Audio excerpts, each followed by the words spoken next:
दोस्तों, आज की कहानी है भैया आपने भाभी को सुबह से डायमंड हार खरीद कर क्यों दिया। दोस्तों, कहानी शुरू करने से पहले अगर आपने चैनल को सब्सक्राइब नहीं किया हो तो कर लीजिए ताकि आपके पास पहुंच सके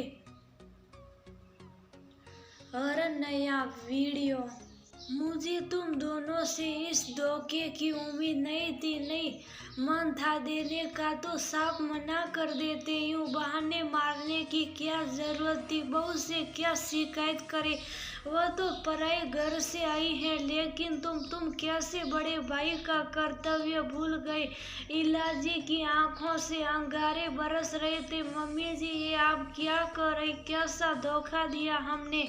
पल्लवी हाथ होकर बोली, तुम शुभ रहो बहू, मुझे तुमसे कोई बात नहीं करनी। मैं जानती हूँ ये सब तुम्हारे लालच की वजह से ही हुआ है, इसलिए मेरे बबलू ने मुझसे झूठ बोला। इलाजी पल्लवी को खा जाने वाली नजरों से देखते हुए बोली। इलाजी को अपनी तरफ इस तरह देखते हुए देख पल्लवी ने नम आंखों से बबलू की तरफ देखा और फिर वहां से जाता देख इलाजी हुक्म देते हुए बोली, जा कहाँ रही हो महारानी। सुबह से जो लाखों का डायमंड हार मेरे बेटे की गाड़ी कमाई से मंगवाई हो उसे यहाँ मेरे हाथों में दे जाओ। डायमंड हार? किस हार की बात कर रही हैं आप? मेरे पास कोई डायमंड हार नहीं है। पल्लवी आपसे शंकित थी इलाजी की बातों से। मम्मी, ये आपसे किसने कहा? पल्लवी को डायमंड हार खरीद कर दिया और वह भी लाखों की।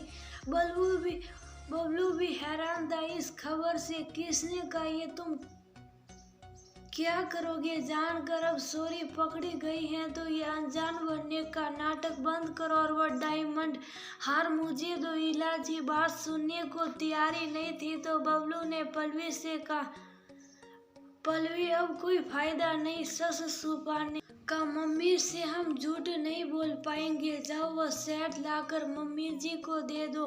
बबलू ने पल्लवी को इशारे से कहा तो पल्लवी ने हाँ में सिर हिलाया। थोड़ी ही देर में पल्लवी डायमंड हार के साथ खड़ी थी जिसके समक्ष में इलाजी के चेहरे पर लालच का नशा साफ देखा जा सकता था। उन्होंने छोटी बहू लता और बेटियों निशा और मीशा को आवाज लगाई। आवाज लगाते ही तीनों ऐसे दौड़कर आई जैसे इंतजार कर रही थी बुलाने का। सारों का चेहरा डायमंड हार की चमक में और ज्यादा चमक रहा था। आंखों ही आंखों में इशारा हुआ और इलाजी ने डायमंड हार तुरंत छोटी बेटी की तरफ बढ़ा दिया। ये ले मीशा, एक यही सामान रह गया था, ये भी रख ले। इलाजी ने हार मीशा को देते हुए कहा, मम्मी जी आप ये हार मीशा दीदी को मत दीजिए। पल्लवी ने मना किया, क्यों ना दूं? लाखों का हार बबलू की बहन पहनेगी। सोचो कितना मान होगा मीशा का जब उसके ससुराल वाले ये हार उसके गले में देखेंगे। इलाजी हार को सहलाते हुए बोली, सही कहा, किसी में जब लालच बढ़ जाता तो लोगों को सही गलत का फर्क महसूस नहीं होता रहे। आज ये साबित भी हो गया। पल्लवी हमेशा कहती थी कि उसकी इस घर में कोई इज्जत नहीं। उसे और मुझे सिर्फ और सिर्फ अपनी जरूरतों के लिए याद किया जाता, वरना लाडला बेटा और बहू तो इनका अभी भी छोटा वाला ही है। बबलू को गुस्सा आ गया था। क्या बोल रही? लग रहा है कि सच्चाई खुलने से दोनों का दिमाग चलना बंद हो गया। निशा मुंह बनाकर बोली, सच्चाई खुलने की ही अगर बात हो रही है तो दीदी आपने जो गहने पहने हैं वो सब पल्लवी के मायके के हैं जो आपकी शादी में मम्मी ने दे दिया। मीशा की शादी में आप लोग लता के मायके के देने वाली गहने थे, लेकिन उसने चालाकी से गहने गायब होने की खबर उड़ा दी। जब आपने यहाँ पिछले महीने पूजा का आयोजन हुआ था उसी के बाद से लता आपके लिए बेसारी हो गई। अरे मैंने तो ये भी सुना था कि चोरी का इल्जाम पहले पल्लवी पर ही आने वाला था, लेकिन उसकी अच्छी किस्मत उसी समय उसे मायके जाना पड़ा क्योंकि उसके पापा को हार्ट अटैक आ गया था और वह अस्पताल अस्पताल में थे। मैंने अपनी सेविंग पहले ही निकाल कर मम्मी को दे दिया था और नहीं दे सकता था, तो मम्मी ने बाकी का इल्जाम छोटे से करने को कहा। तो फिर इस बार खर्चे से बचने के लिए लता ने नई साल सदी और ये अफवाह उड़ा दी कि मैंने पल्लवी को लाखों का डायमंड सेट दिया, लेकिन बयान के लिए मना कर दिया। क्यों? लता सही कह रहा हूँ ना?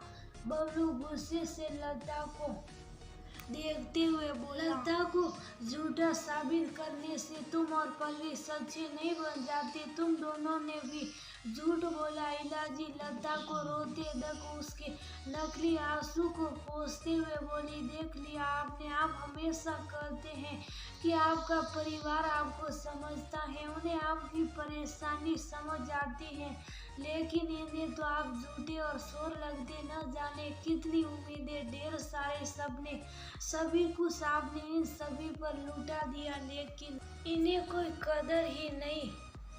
खुद के बच्चों की जरूरतों को नजरअंदाज किया, लेकिन पैसे देते रहे और आज हमें धोखेबाज कहा जा रहा है। क्यों? कि किस लिए? सिर्फ इस 500 रुपयों के नकली डायमंड हार के लिए। पल्लवी रोते हुए बोली, क्या 500 रुपये का नकली हार? ये हार नकली है मिर्जा। अभी तक जिस हार को ट्रॉफी की तरह हाथ में जोर से पकड़ी हुई थी, अब पकड़ ढीली हो गई थी। तो तब से समझाने की कोशिश कर रहा। ये रहा बिल और ये रहा वेबसाइट जहाँ से मंगवाया। अब पल्लवी के पास आप लोगों की तरह असली सोने या डायमंड के जेवर तो है नहीं, तो उसने साड़ी के साथ पहनने के लिए ये ऑनलाइन ऑर्डर करके मंगवाया था। बबलू के इस खुलासे से सभी की बोलती बंद हो गई। लता वहां से धीरे धीरे खिसकने लगी और निशा मिता सिर झुकाकर बाहर जाने लगी। तो बबलू ने तंज कसा, आज इस नकली हार ने आप जैसे लोगों के चेहरे पर से नकली अपनेपन का भी चेहरा हटा दिया। मिर्जा की शादी तक हम लोग साथ थे, उसके बाद मैं आप लोगों से अपने सभी रिश्ते को एक लक्ष्मण रेखा से बांधकर यहाँ से चला जाऊंगा। बबलू की आंखें नम हो गई और वो पल्लवी का हाथ पकड़कर बाहर आ गया, क्योंकि आज अपनों पर उसके विश्वास की